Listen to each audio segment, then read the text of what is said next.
ঠাকুরনগরে প্রকাশ্যে বিজেপির কোন্দল, দুই ভাইয়ের সংঘাত। বনগাঁর বিজেপি সভাপতি বিকাশ ঘোষের গাড়ির চাকায় শিকল দিয়ে তালা। গাড়ির চাকায় শিকল লাগিয়ে দেন বিজেপি বিধায়ক সুব্রত ঠাকুর, আর সেই তালা খুলতে গেলেই শান্তনু ঠাকুরের সঙ্গে তার বচসা হয়।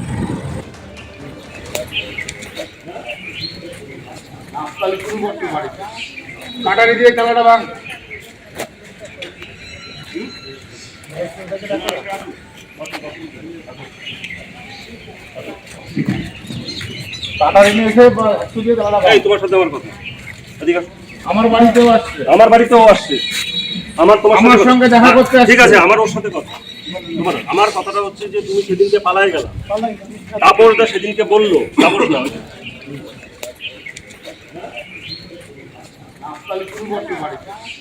কাটারি দিয়ে খেলাটা ভাঙ।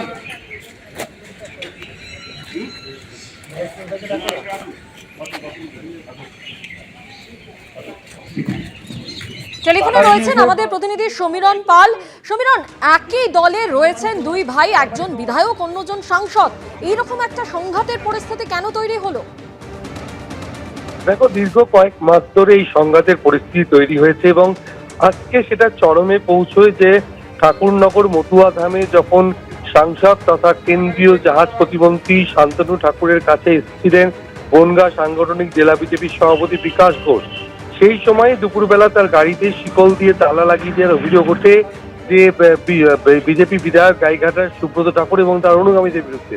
এবং এই নিয়ে পরিস্থিতি উত্তপ্ত হয়ে ওঠে এবং শান্তনু ঠাকুর নিজে বেরিয়ে আসেন এবং শান্তনু ঠাকুরের বক্তব্য হচ্ছে বিকাশ ঘোষ তার সঙ্গে দেখা করতে এসছেন, সুতরাং তার একটা দায়িত্ব যে তার গাড়ি থেকে শৃঙ্খল মুক্ত করা, এবং সেই মতো তিনি বেরিয়ে আসেন এবং বচসায় জড়িয়ে পড়েন সুব্রত ঠাকুরের সঙ্গে এবং তিনি স্পষ্ট বলেন যে তার সঙ্গে দেখা করতে এসছেন বিকাশ ঘোষ, এসব করা যাবে না।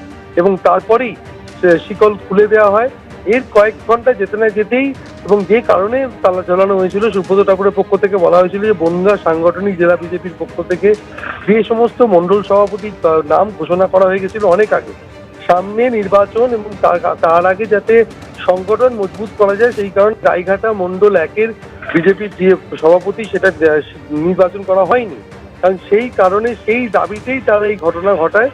এরপরে অস্বস্তিতে পড়ে বিজেপি নেতৃত্ব, প্রকাশ্যে সাংসদ বিধায়কের দ্বন্দ্ব এবং তারপরেই সাংগঠনিক জেলা বিজেপির পক্ষ থেকে সভাপতি বিকাশ ঘোষ, তিনি গাইঘাটা মন্ডল 1-এর যিনি সভাপতি ছিলেন সন্তু ঘোষকে আবার পুনরায় ওই পদে বহাল করেন। বলেন তিনি জানিয়েছেন যে সামনে নির্বাচন এবং সংগঠন মজবুত করার জন্যই এই সিদ্ধান্ত নেওয়া হয়েছে। ধন্যবাদ সমীরণ।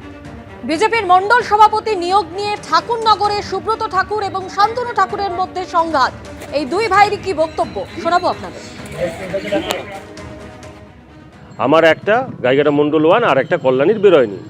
আমরা অনেকবার গেছি আমাদের নেতৃত্বের কাছে, রাজ্য নেতৃত্বের কাছে, সেন্ট্রালের নেতৃত্বের কাছে, যে এই দ্রুত বের করা উচিত, না হলে পরে এখানের যে এসআইআর হচ্ছে, সিএর কি হচ্ছে, বুথের যারা আছে, কোনো রকম কোনো হিসাব নিকেশ নেই, কিচ্ছু নেই একদম। মানে ওটা সব থেকে গাইঘাটার মধ্যে সব থেকে বড় মন্ডল, 4টে অঞ্চল নিয়ে আপনারা ভাবুন, 72টার উপরে হচ্ছে বুথ। সেইখান থেকে দাঁড়িয়ে যারা কার্যকর্তা রয়েছে তারা বারবার বলছে যে দাদা এইটা কি বেরোবে, এইটা কি বেরোবে, না বেরোলে পরে তো সামনে ভোট আর কতদিন। এরপরে তারপরে উপর থেকেও বলা হয়ে গেছে যে এই মণ্ডলটা বের করে দিতে আসবে আর বলবে যে না, এই সমাধান সূত্র ওনার কাছেই, তো উনি চাইলে পরে ওনার প্যাড বের করে উনি লিখে সিলটা করে সাইনটা করলেই হয়ে যায়। এদের কি করব, এই যারা কর্মী রয়েছে আমি এদের কিভাবে বলবো? মূলত জেলা সভাপতি আমার কাছে এসছে, তো সেখানে কিছুক্ষণ পরে শোনা গেল যে জেলা সভাপতির গাড়িতে তালা দিয়েছে শিকল দিয়ে। কে দিয়েছে? শুনলাম যে সুব্রত ঠাকুর দিয়েছে। এখন প্রশ্ন হচ্ছে কেন জেলা সভাপতির গাড়ির চাকাতে তালা দিয়ে আটকে দেওয়া হলো। তার যখন পরিসংখ্যান খুঁজে বার করলাম, শুনলাম যে মন্ডল 1 যে সভাপতি, সেই সভাপতি করতে হবে, নাহলে জেলা সভাপতিকে যেতে দেওয়া হবে না। না, এটা গোষ্ঠীর বিষয় না, এটা শুধু তাদের ডিমান্ড হচ্ছে মন্ডল সভাপতি তাদের কথাই করতে হবে। এটা নিয়ে বসা যায়, এটা নিয়ে আলোচনা করা যায়, কিন্তু সেটা না হয়ে এরকম পরিস্থিতি হলে পার্টির ক্ষেত্রে ক্ষতিকারক আমার মনে হয় যেটা। ঠাকুরনগরে প্রকাশ্যে বিজেপির কোন দল দুই ভাইয়ের সংঘাত, এই নিয়ে তৃণমূলের কি বক্তব্য, মমতা ঠাকুর কি বলছেন শোনাবো। পাল্লা হচ্ছিল, গোলমাল হচ্ছিল, যেটা আমরা জানতে পারলাম যে দুই ভাইয়ের ভিতরে কি মণ্ডল সভাপতি এবং সেটা নাকি হাতাবে পর্যন্ত গেছে, সেটা আমরা শুনলাম। সে শুনলাম আমরা, যেটা আমরা তো শুনলাম যে ধাক্কাধাক্কি হয়েছে, সেখানে নাকি গাড়িতে তালা বেড়েছে নাকি গেছে, এইসবগুলো নিয়ে নানা রকমের। এটাই তো বিজেপির ব্যাপার, এরা তো কখন কি করবে তা তো বোঝাও যায় না। এবং বহুদিন ধরে তো দুই ভাইয়ের ভিতরে ছিল, এখন বাড়ির পরে কি নাকি এটা ওরাই সব থেকে বেশি ভালো বলতে পারবে। আমরা এটা দেখলাম যে প্রচুর চিল্লাচিল্লি হচ্ছিল ঠাকুর বাড়িতে, এবং সেটাকে নিয়ে হাতাপাইটার মতন অবস্থা, সেটা জানলাম আমরা, যেটা শুনলাম সেটাই। নিয়ে ওদের কি ব্যাপার যে সুব্রত যেটা দিচ্ছে সেটা ও মানছে না, শান্তনু ঠাকুর যেটা বলছে ওটা মানছে না, এইটাই নিয়েই যেটা গোলমাল। এবং গাড়িতে নাকি সভাপতি ওদের এসছে, তালা মেরে দিয়েছে। 16ই ডিসেম্বর এসআইআর এর খসড়া তালিকা প্রকাশিত হয়, আর এই খসড়া তালিকায় একাধিক অসঙ্গতির অভিযোগ সামনে আসে। এবার যে চাঞ্চল্যকর অভিযোগ উঠেছে তা হলো বাংলাদেশির নাম কিভাবে রয়েছে সেই খসড়া তালিকায়। বিতর্কে বিএলও হাবড়ার 1 নম্বর ব্লকে এসআইআর এর খসড়া তালিকায় বাংলাদেশির নাম রয়েছে। 113 নম্বর বুথের বিএলও তরুণ পালকে শোকজ করা হয়েছে, ইয়ারোকে রিপোর্ট দিতে হবে।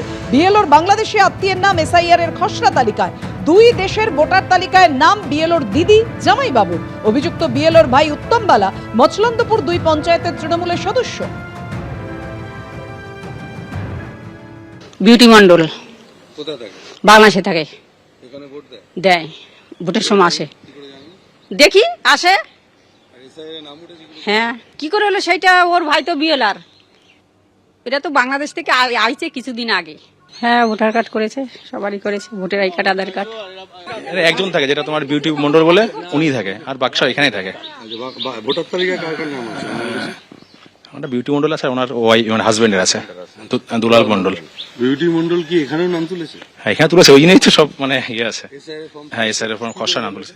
এবার সে ওনার ভাই বিএলও, সে কি করে করেছে আমরা জানি না, আমাদের তো বিষয়। বিউটি মন্ডল আর হচ্ছে দুলাল মন্ডল, দুজনের স্বামী স্ত্রীরই বাংলাদেশেই ভোট, কিন্তু এখানকারও ভোট দিচ্ছে তারা।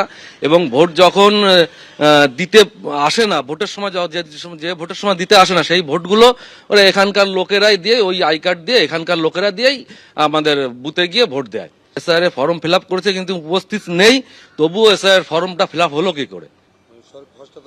নাম এসেছে, কিন্তু এটা আপনার ফর্মে তো একটা সই লাগে, নিজস্ব একটা সই করে তারপরে জমা দিতে হয়, কিন্তু সেই সইটা কে করলো? এদিকে এসআইআর আবহে পান্ডুয়া থেকে গ্রেপ্তার এক বাংলাদেশি, বেআইনিভাবে ভারতে বাস, পান্ডুয়ায় গ্রেপ্তার বাংলাদেশি যুবক। অভিযুক্ত ব্যক্তি বরিশালের বাসিন্দা রিয়াদ হাসান। 3 বছর আগে দালাল মারফত কলকাতাতে এসেছিলেন। কলকাতার টালিগঞ্জ এলাকায় থাকতেন তিনি। বেশ কিছুদিন আগে টালিগঞ্জ থেকে পান্ডুয়ায় এসেছিলেন ওই ব্যক্তি। পুলিশ সূত্রে খবর, ধৃতের বিরুদ্ধে অবৈধ অনুপ্রবেশের অভিযোগে মামলা রুজু করেছে পুলিশ। দাদা, পুলিশ ধরলো কেন আপনাকে? পুলিশ ধরলো কেন আপনাকে? কোথা থেকে এসছেন আপনি? বাড়ি কোথায়? কিভাবে এসছেন? আপনি ইন্ডিয়ার বাসিন্দা? কোথাকার বাসিন্দা? কোথাকার বাসিন্দা? বাংলাদেশের বাসিন্দা। এবিপি আনন্দ, এগিয়ে থাকে, এগিয়ে রাখে।